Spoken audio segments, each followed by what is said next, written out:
काही एकूण ह्या घटनेनंतर किंवा गेल्या काही काळापासून काश्मीरमध्ये जे काही ज्यांच्यामध्ये भारताच्या बद्दल भारत विरोधी भावना होती किंवा पाकिस्तानच्या बद्दलचं प्रेम तर कमी झालं होतं, पण ह्या घटनेनंतर त्यांचं भारताबद्दलचं प्रेम आणखीन वाढलं.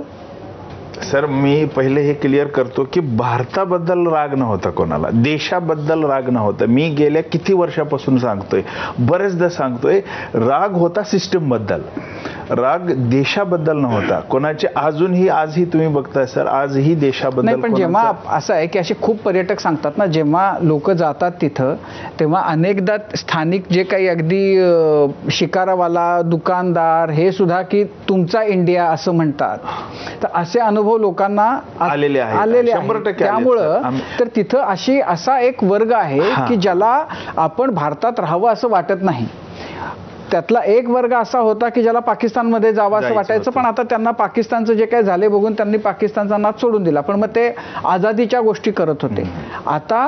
आत्ताची जी स्थिती ही झाली त्याच्यानंतर त्यांना की अरे नाही, भारताबद्दल आपण जे काही आत्तापर्यंत त्यांचा द्वेष करतोय तर सिस्टीम बद्दलचा म्हणू आपण, तर त्याच्यामध्ये बदल झालाय आता ह्या. हो सर, मी हे म्हणत होतो सर की 75% लोक तेव्हा पण भारताबरोबरच होते आणि 10% पाकिस्तानला जायचं होतं आणि 15% लोकांना आझाद काश्मीर हवं होतं. हे मी खूप आधी पण स्पष्ट केलेलं आहे आणि हे तेवढं खरं पण आहे.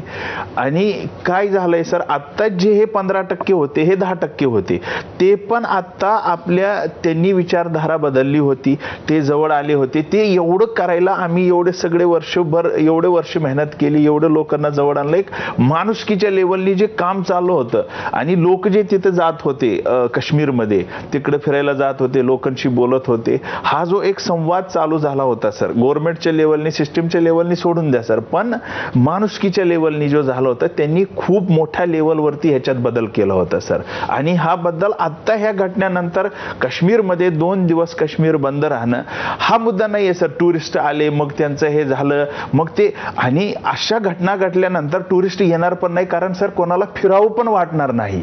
कारण 25-26 जवान लोक जेव्हा आपल्या देशाचे शहीद झालेले आहेत, कोणाला वाटणार सर आपण फिरायला जाऊ, आपण हे नाही जाणार कोणी.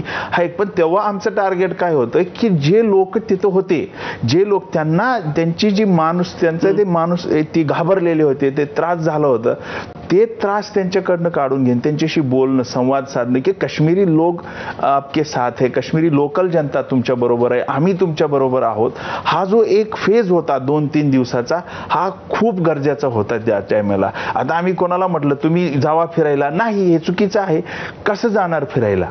आणि त्यांचं पण एक मनात असतं ना की 25 लोक वारलेत, आपल्या देशाचं एवढं हल्ला झाला आपल्या इथं, तर आपण कसं फिरावं पण वाटणार नाही. पण आदिल, हे जे वातावरण बदललं होतं म्हणून ते सगळं बिघडवण्यासाठी पाकिस्ताननं हे सगळं करवलं. 100%. कारण काश्मीरच्या उनका एक्चुअल सर टारगेट